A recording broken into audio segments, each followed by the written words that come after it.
Hey guys, thanks again for joining in. I'm really excited to have Mr. Pavan Heda join us for this conversation.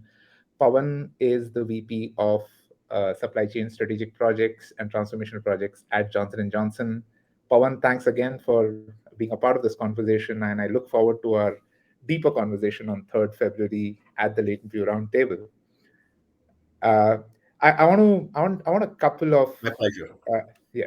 Uh, I want to explore a couple of thoughts here as we lead up to the detailed discussion. The first question I have for you is, what is the importance for organizations to have a definition on what supply chain resilience means to them?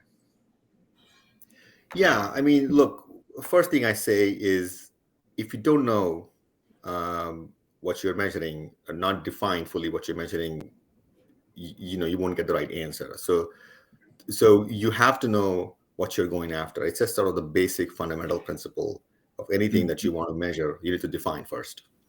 mm, mm, mm. I think the other part to that is there are just so many different definitions that are flying around for resilience in itself today, right? Uh, how do you hone in on, say, what's the right fit for your organization? Yeah, look, I think that's absolutely true. Look, resilience is often talked about these days because of Yeah. all of the scarcities that we see around labor, materials, etc. And then people use the word resilience very loosely around, hey, is your supply chain resilient? Yeah. And that's a very qualitative way of looking at things. That is also very a reactive way of looking at things, which is because Mm, you are here and now and you're thinking about, okay, how do I fix my problem? So to me, that is really more like day-to-day business continuity issue, mhm, less about resilience. I think the way I like to think about resilience is from a more of a longer term perspective. How do you mm, make sure you build a supply chain or you um, create a fort around your supply chain that makes mm, it more resilient in the long run? How do you understand what vulnerabilities you have in your supply chain and mm, then mm. measure it? And there are ways to Right, measure it. You don't have to rely only on qualitative definitions.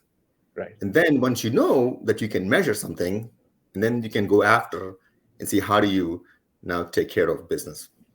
Mm.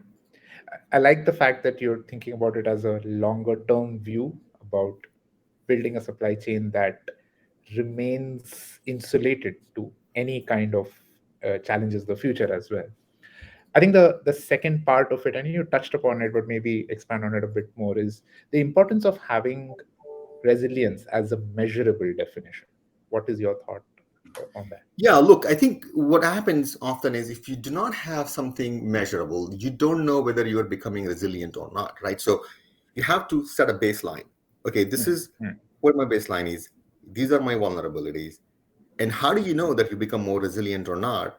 And you will only know that by quantifying what your vulnerabilities are to begin with, then mm, saying how much have you reduced those vulnerabilities over yeah. time, Mm. doing whatever you need to do to take care of those vulnerabilities.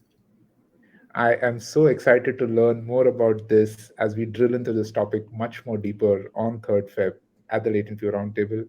Pawan, thanks again so much for taking this time. I look forward to a really exciting conversation along with you, Arvind, and Raj on the 3rd.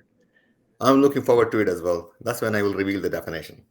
Awesome, awesome. Thank you so much. Thank you.